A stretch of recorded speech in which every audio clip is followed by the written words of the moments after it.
Hello everyone, welcome to the bank B YouTube channel of I exam B. आप सभी का स्वागत करता हूं बैंक बी पे। मेरा नाम पवन सिंह है। मैं रीजनिंग फैकल्टी हूं आई एग्जाम बी में। अभी आप सभी को पता है कि UIICL United India insurance company limited का असिस्टेंट का अभी नोटिफिकेशन रिलीज किया गया है 14 दिसंबर को।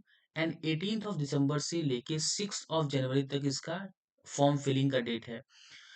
और इसकी सैलरी क्या है, इसके पर्क्स एंड अलाउंसेस क्या हैं, इसके ऊपर वीडियो हमने ऑलरेडी बना रखा है। कितनी वैकेंसीज रिलीज किया गया है UIICL के द्वारा, उसके ऊपर भी वीडियो हमने बना रखा है। बट ये वीडियो है आपका स्ट्रेटजी का वीडियो। मतलब रीजनिंग में हमें हमारी क्या स्ट्रेटजी रहनी है, सो दैट कि हम इस रीजनिंग में अधिक से अधिक नंबर स्कोर कर सकें। ठीक। आपको पता है कि आपका ये जो पर्टिकुलर एग्जाम है UIICL का, ये टोटल 200 क्वेश्चन है इसमें। टोटल क्वेश्चन आपको 200 मिलेंगे। और टोटल नंबर जो रहेगा आपको वो रहेगा 250 मार्क्स का।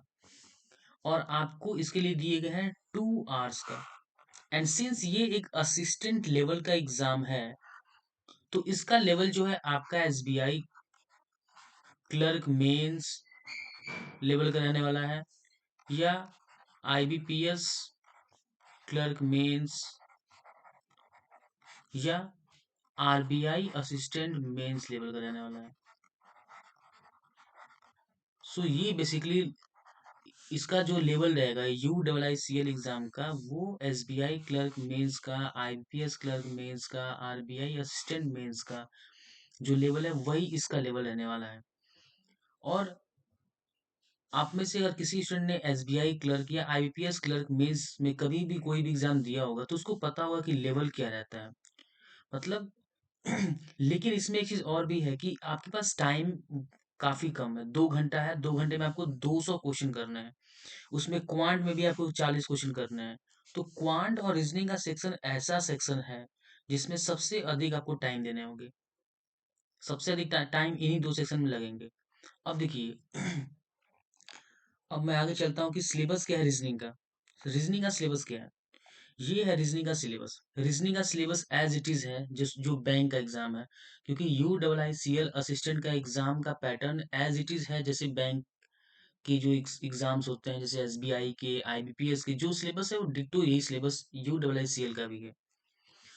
अब ये जो मैंने ये नंबरिंग कर रखा है ना, मार्क्स के कितने नंबर का कौन सा चैप्टर से आ रखा है, तो ये एक्चुअली 2017 में UIICL का जो पेपर हुआ था।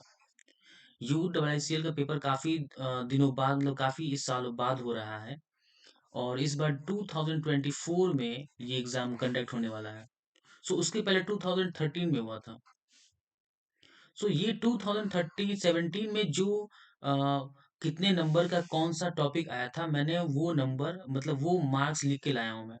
जैसे 2017 में UIICL का जो पेपर हुआ था, उसमें सिलॉग से 3 नंबर का क्वेश्चन आया था। इनइक्वालिटी से भी 3 नंबर का आया था। सीरीज से 2 नंबर का, अल्फाबेट टेस्ट आया था 1 नंबर का, मशीन इनपुट आउटपुट से 5 नंबर नंबर का आया था क्वेश्चन। और ऑर्डर और रैंकिंग से आया था 1 नंबर का, कोडिंग डिकोडिंग से 2 नंबर का, डेटा सफिशिएंसी से 5 नंबर का, और सिटिंग अरेंजमेंट से 15 नंबर का क्वेश्चन आया था। 15 नंबर। तो 15 नंबर बहुत ज्यादा मायने रखता है। और पजल से 3 नंबर का। मैं एक चीज आपको बताना चाहूंगा, अगर आप वाकई इन दोनों सेक्शन को, अगर आप वाकई रीजनिंग में अच्छा स्कोर करना चाहते हैं, तो आपको specially puzzle and sitting arrangement, इन पे बहुत ज्यादा ध्यान देना है। क्योंकि आप ये मान के चलिए कि आपका जो 50% मार्क्स का जो पेपर आएगा रीजनिंग में, वो सिर्फ इन दो सेक्शन से रहेगा। लगभग 50% का ये जो परसेंटेज है, वो ज्यादा भी हो सकता है। हो सकता है कि 50% से ज्यादा नंबर का क्वेश्चन जो सिर्फ पजल एंड सिटिंग अरेंजमेंट से आए। और हो सकता है कि 50% से कम है, लेकिन कम कितना आएगा? 40% से कम तो बिल्कुल नहीं आएगा। ये तो आप लिख के ले लीजिए, 40% से कम तो बिल्कुल नहीं आएगा। और अधिक से अधिक 60% तक ये वेरी कर सकता है। तो ये आप समझिए कि एक रफ आइडिया में ले रहा हूँ कि 50% पेपर यही दो सेक्शन से आने वाला है। सो इसी 2 सेक्शन पे आपको सबसे ज़्यादा टाइम देना भी है, ठीक? अब देखिए इसके बाद क्या है, हमें पता है कि फिर देखिए 2 सेक्शन और जो है जो कि बहुत इंपॉर्टेंट है, वो है सिलॉग और इनइक्वालिटी। और ये दोनों जो टॉपिक हैं, ये बहुत स्कोरिंग टॉपिक भी हैं। मतलब आप ये अज़्यूम कीजिए कि इन दोनों को मिला के लगभग 10% मिनिमम बता रहा हूँ मैं, मिनिमम 10% देखने को मिलेगा। 10% मार्क्स की दोनों सेक्शन से मिलेगा।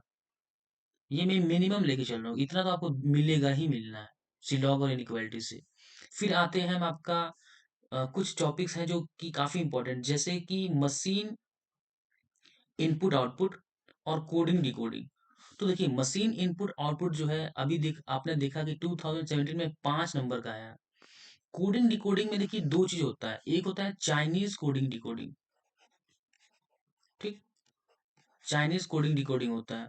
एक होता है आपका logical coding decoding, okay? Logical coding decoding आया था।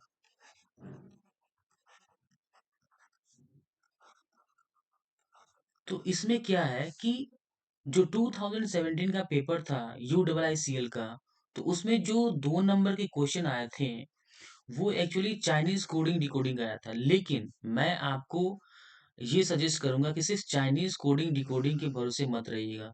ऐसा हो सकता क्योंकि ये मेंस लेवल का पेपर आ रहा है, तो आपको लॉजिकल कोडिंग डिकोडिंग की भी तैयारी करनी है। हाँ, लॉजिकल कोडिंग डिकोडिंग में बहुत हाई लेवल का क्वेश्चन हम नहीं करेंगे, जैसा एसबीआई क्लर्क मेंस में आता है, तो काफ़ी मतलब मॉडरेट लेवल का क्वेश्चन हम सॉल्व करेंगे। इसमें मॉडरेट लेवल का करना है। आपका लेवल मॉडरेट रहना चाहिए, ना बहुत डिफिकल्ट ना इजी। और चाइनीज कोडिंग डिकोडिंग हमें प्रैक्टिस करना ही है। और मशीन इनपुट आउटपुट है, ये जो मशीन इनपुट आउटपुट, तो मैं ये कह रहा हूँ कि machine input output coding decoding, ये दो टॉपिक बहुत ज़्यादा इंपॉर्टेंट है। इससे भी आप मान के चलिए कि कम से कम 15 से 20% ये आपका वेटेज रखने वाले हैं। 15 से 20% आना ही आना है। ठीक। और बाकी की ये जो टॉपिक्स हैं, बाकी के ये जो टॉपिक्स हैं, blood relation, distance and direction, series and alphabet, ये आपके लगभग 10% ये कंप्राइज करते हैं, लगभग 10% ये आते हैं। ठीक। और डेटा सफिशिएंसी और ऑर्डर एंड रैंकिंग अगर ले लो तो 10% ये वेटेज रखते हैं आपके। तो टोटल कितना हो गया? अगर मैं इनको 50 मान लूँ, तो 50 ये हो गया आपका, और मशीन इनपुट आउटपुट 50 ये हो गया। देखिए 50% तो ये मान के चला मैं, पजल एंड सिटिंग अरेंजमेंट। फिर सिलॉग एंड इक्वलिटी टेस्ट 60% आपका ये हो गया। फिर machine input output coding decoding, ये दो टॉपिकों में और ले लो तो ये हो गया आपका 75%। तो लगभग 75% का जो नंबर है, आपको सिर्फ 2 टॉपिक, 4 टॉपिक और 6 टॉपिक से ही आपको मिल जाएगा, लगभग 75%। लेकिन मशीन इनपुट आउटपुट और कोडिंग डिकोडिंग थोड़ा सा डिफिकल्ट है। इसमें क्वेश्चन कई बार क्या होता है, फंस जाता है। तो इसलिए मैं ये भी कहूंगा कि blood relation, distance direction, series, alphabet, क्या है, ये आपका स्कोरिंग टॉपिक्स है। इनमें से मानता हूँ कि बहुत ज्यादा नंबर से नहीं मिलेगा आपको पेपर, 10% का मिलेगा, लेकिन ये काफी स्कोरिंग है। अगर आपको 15% का नंबर मशीन इनपुट आउटपुट से मिल रहा है और कोडिंग डिकोडिंग से मिल रहा है क्वेश्चन, तो आप इनको बाद में अटेम्प्ट कीजिएगा। पहले अटेम्प्ट आपको ब्लड रिलेशन से करना है, क्वेश्चन को ब्लड रिलेशन का, सीरीज का, एन अल्फाबेट टेस्ट का। और ये सब क्वेश्चन क्या है कि decision making, statement and course, अगर ये टाइम आपको मिलता है पेपर में, तो आपको ये अटेम्प्ट करना है। ये भी जनरली 2 या 3 क्वेश्चन आता है इससे, तो लगभग वही 5% से लेके 10% तक इसका वेटेज रहने वाला है। सो ये मैं एक रफ आइडिया आपको दे दिया कि पेपर में क्या सबसे इंपॉर्टेंट है। सबसे ज्यादा इंपॉर्टेंट है puzzle and sitting arrangement. Puzzle and sitting arrangement, अगर किसी को कमजोर है, किसी को दिक्कत होता है, तो वो रीजनिंग में कभी अच्छा स्कोर नहीं कर सकता, क्योंकि ये बैकबोन है रीजनिंग का। अब देखिए मैंने आपको पिछले टेबल में जो सिलेबस बताया था, उसी में मैंने आपको बता दिया कि गुड स्कोर कैसे करना है आपको। अगर रीजनिंग में आपको स्कोर अच्छा करना है, तो उसकी क्या स्ट्रेटेजी होनी चाहिए। अगर मैं आपको स्ट्रेटेजी पे डिस्कस करूं, तो स्ट्रेटेजी क्या होनी चाहिए आपकी। सबसे पहला पॉइंट आपको, सपोज कीजिए आपको सबसे पहला पॉइंट है कि फर्स्ट डे ऑनवर्ड्स, पहले दिन से ही आपको एक पजल और एक सीटिंग अरेंजमेंट। देखिए, मैं ये जो पहला मतलब जो तरीका बता रहा हूँ, मैं थर्ड वन बता रहा हूँ, मतलब ये जो स्ट्रेटेजी वन बता रहा हूँ मैं, वो उन बच्चों के लिए है जिन्होंने पूरी तैयारी कर रखा है, मतलब जो जो पहले से तैयारी करते हुए आ रहे हैं, जिन्होंने एसबीआई क्लर्क का पेपर दिया हुआ है, या जिनका सिलेबस कंप्लीट हो गया है, उनके लिए बता रहा हूँ। और जो जिनका सिलेबस कंप्लीट नहीं हो, बिल्कुल फ्रेशर बच्चे, बिल्कुल उनके लिए अलग उनके लिए एक अलग तरीका है स्ट्रेटेजी का। क्यों? क्योंकि आपको सबसे पहले क्या होगा, सबसे पहले आपको सिलॉग पढ़ना है, फिर आपको पढ़ना है इनइक्वालिटी पढ़ना है आपको। अगर आप अगर आप दूसरे कैटेगरी में बिलोंग करते हैं, फ्रेशर हैं आप, तो आपको ये करना है। और पहले वाले कैटेगरी में है जो बच्चे जिन्होंने पहले पढ़ रखा है, तो मैं उनसे ये सजेस्ट करूंगा, उनको ये रिकमेंड करूंगा कि एक पजल और एक सिटिंग अरेंजमेंट आपको डेली सॉल्व करना है, डेली। मतलब आज से ही लेकर जब तक आपका पेपर ना हो जाए तब तक डेली एक पजल एक सिटिंग अरेंजमेंट सॉल्व करना है। ठीक। एक मशीन इनपुट आउटपुट का क्वेश्चन सॉल्व करना है। एक मतलब एक सेट होता है, जनरली 5 क्वेश्चन होता है एक सेट में। ठीक। तीसरा हो गया, आपको एक सेट का करना है आपको कोडिंग डिकोडिंग। ठीक।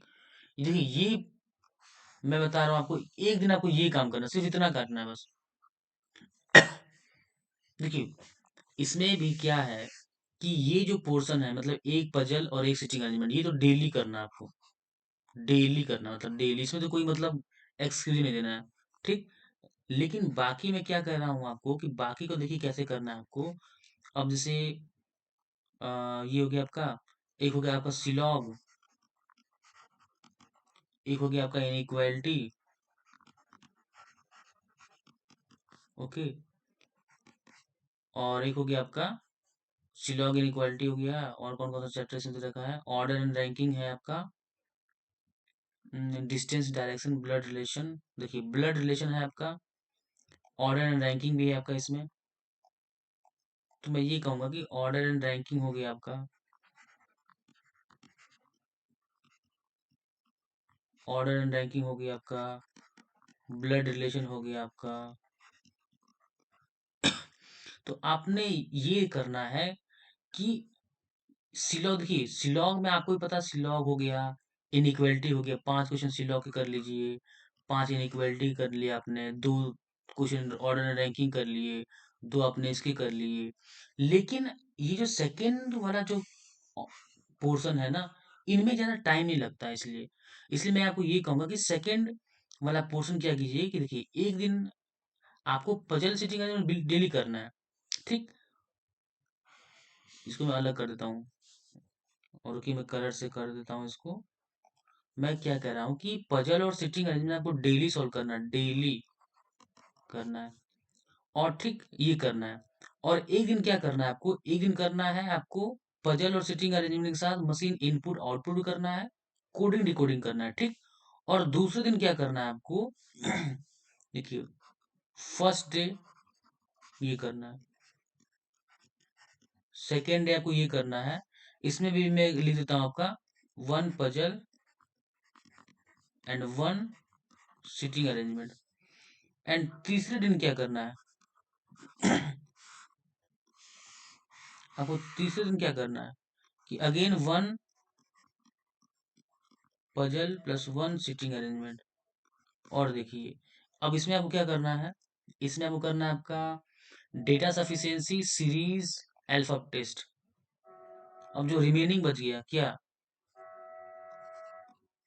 Data sufficiency series. सीरीज का क्या मतलब हो गया, अल्फाबेटिकल सीरीज वाला क्वेश्चन जो आता है ना, अल्फाबेटिकल सीरीज। एक होता है आपका न्यूमेरिकल सीरीज, एक होता है तुम्हारा, एक होता है मिक्स। मिक्स होता है बिल्कुल, उसमें अल्फाबेट भी होता है, न्यूमेरिकल भी होता है। और जैसे एग्जांपल में ले लो, 1 हो गया, @ हो गया, जेड हो गया, इस टाइप का एक सीरीज चलता है। और हो गया आपका decision making and statement. Statement based question आप समझ लीजिए, स्टेटमेंट बेस्ड जो भी प्रॉब्लम है, स्टेटमेंट बेस्ड जो भी प्रॉब्लम है वो हो गया। और कोई बच रहा है इसमें? डिस्टेंस एंड डायरेक्शन बच रहा है आपका। ठीक, तो डिस्टेंस एंड डायरेक्शन को यहाँ आप लिख लीजिए। Distance and direction. तो डिस्टेंस एंड डायरेक्शन आपको तीसरे दिन सॉल्व करना है। मतलब आप ये समझिए, वीक का शुरुआत होता है मंडे से। मंडे को आपको ये करना है, ट्यूसडे को आपको ये करना है, वेडनेसडे को आपको ये करना है। सिमिलरली ये आपको रिपीट करना है, फिर थर्सडे को ये करना है, फ्राइडे को ये करना है, सैटरडे को ये करना है, और संडे को क्या करना है आपको? देखिए, संडे को आपको क्या करना है? संडे को आपको मॉक टेस्ट देना है। मॉक टेस्ट मतलब सेक्शनल टेस्ट देना है आपको संडे को। सेक्शनल टेस्ट देना है आपको संडे को, ये ध्यान रखिएगा। और जो बिल्कुल फ्रेशर हैं उनके लिए मैं यही सजेस्ट करूंगा कि आप पहले सिलॉग पूरा पढ़िए, फिर इनइक्वालिटी पढ़िए, उसके बाद आप पढ़िए ब्लड रिलेशन पढ़िए। जो जो इजी इजी टॉपिक्स हैं उनको पहले पढ़िए, ब्लड रिलेशन, ठीक। फिर आप ऑर्डर एंड रैंकिंग पढ़ सकते हैं। मतलब ऐसे जो हमारा पेड, ये हमारा कोर्स आएगा पेड कोर्स, उसमें हमने पूरा पढ़ाएंगे हम लोग आपको। तो उसको आपको वो करना है। फिर आपको उसमें ब्लड रिलेशन हो गया, डिस्टेंस एंड डायरेक्शन हो गया, आपको पूरा सिलेबस हम पढ़ाएंगे। फिर आपको पूरा सिलेबस पढ़ना है। लेकिन जिन्होंने पढ़ रखा है उनके लिए है आपका strategy number 1। Okay, I hope सबको समझ में आ रहा होगा क्या करना है। अब इनपुट आउटपुट हो गया, ऐसे आपको सारे सिलेबस आपको पढ़ना है बिल्कुल। और हम वो पढ़ाएंगे अपने कोर्स में। सो ये सारा ये जो वीडियो था, ये बेसिकली हमने इस वीडियो में आपसे डिस्कस किया स्ट्रेटेजी क्या रहा, और कौन कौन सा टॉपिक जो है सबसे ज़्यादा इम्पोर्टेंट है, वो आपको इस वीडियो से आइडिया लगा। सो अगर वीडियो आपको अच्छा लगा तो लाइक शेयर सब्सक्राइब कर सकते हैं हमारे चैनल को। और हमारा वीडियो देखने के लिए बहुत बहुत धन्यवाद। Thank you very much.